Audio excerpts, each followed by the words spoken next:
So what's up guys, this is Jeter and welcome to my vlog.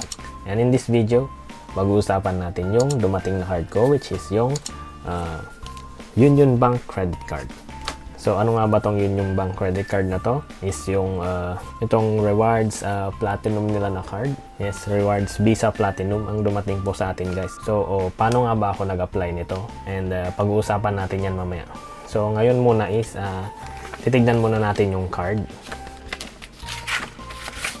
So ito siya guys, ganito yung itsura ng card. So hindi ko na ipapakita yung card, pero nandito siya sa loob. So nag-apply ako dito from through online. So yun nga lang na matagal tong card na dumating kasi nag-apply ako noong August 2 and for the approval is na-approve ako ng August 4 ata. Then processing niya is almost August 29 ata yung nag-text sa akin si Union Bank na napapadala niya na sa Entrego and nakuha na Entrego. And si Entrego, since wala ako sa NCR or Metro Manila, is dumating siya noong September 6, so almost 5 to 7 days siyang darating sa bahay niyo. And for this card, meron siyang no annual fee forever promo ngayon kung mag-a-apply kayo hanggang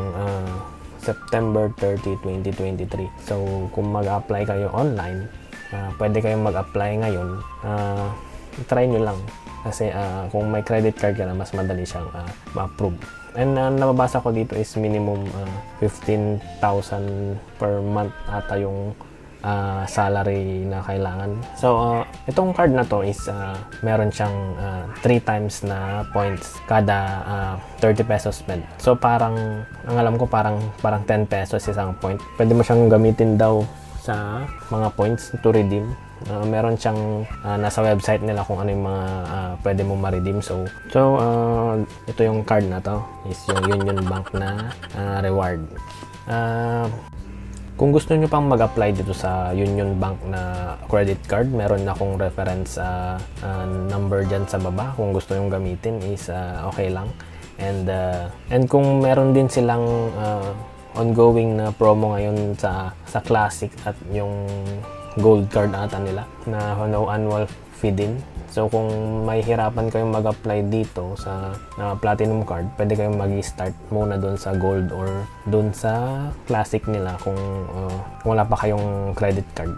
So pero kung wala pa kayong credit card doon sa ibang mga banks. Pero kung meron na, pwede nyong itry itong rewards nila. Kasi yung mga Platinum guys, doon yung may mga reward points maliban sa Gold, pero may rewards din naman sa Classic. Pero kung mas malaking rewards nasa mga Platinum cards or mga premium cards siya.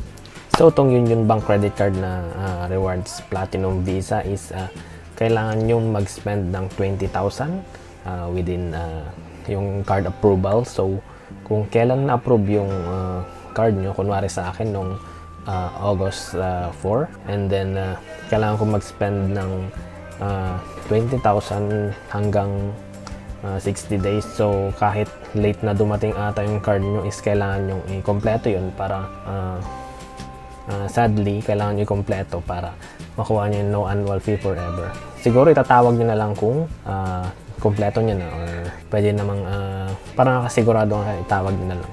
Kasi yun yung ginagawa ko, tinatawag ko sa mga customer service. Atong welcome gift nila is para sa mga first time credit card holders sa Union Bank na wala pang credit card sa Union Bank or sa Citibank. So kung may mga credit card na kayo sa ibang dito sa Union Bank or Citibank, hindi nyo na pwedeng ma-applyan tong welcome gift nito. Pero pwede nyo applyan pa rin yung card. At ang maganda pa sa Union Bank is meron silang yung online app is maganda at nagbibigay din siya ng OTP kung ginagamit nyo yung card nyo sa Shopee or sa mga ibang kunwari Food Panda, parang ganun. So pwede nyo rin i-check yung website nila dito, nakalink sa baba na ilalagay ko na lang para makita nyo And marami rin silang promos dito sa website nila, tulad itong Kuya JCC kung nag-avail ka ng minimum purchase ng 2,999 or 3,000, and iba pa, and may yellow cab din sila. And yun nga, marami silang pagpipilian na cards dito sa website nila. Pero kung maganda kasi pag nag-a-apply ka ng credit card is yung hanapin mo na yung mga no annual fee, para kung ayaw mo ng mga hassle na pumunta ng bank para tumawag sa mga bank para i-waive yung mga annual fee nyo, maghanap kayo ng mga ibang mga cards or banks na nag-offer ng annual fee. Marami yan guys, so tiyagaan lang tayo maghanap sa online. At kung gusto nyo i-activate yung credit card nyo, is meron siyang instruction dito sa naka-attach na papel sa kwan. I-scan nyo lang yung QR code or basahin nyo tong instruction, and pwede siyang ma-download sa Apple Store or Google Store. So yun nga guys, huwag nyo kakalimutan mag-subscribe sa ating channel, i-like yung video at mag-comment down below. And kung may mga katanungan kayo guys, huwag kayong mahihiyang mag-comment down below kung ano yung mga tanong nyo about sa credit card or about sa mga ibang bagay. Gumagawa din ako ng mga ibang mga videos soon, and expect nyo na magkakaroon ako ng mga uploads na marami. So sana supportan nyo guys, and see you on my next video. Thank you. Bye.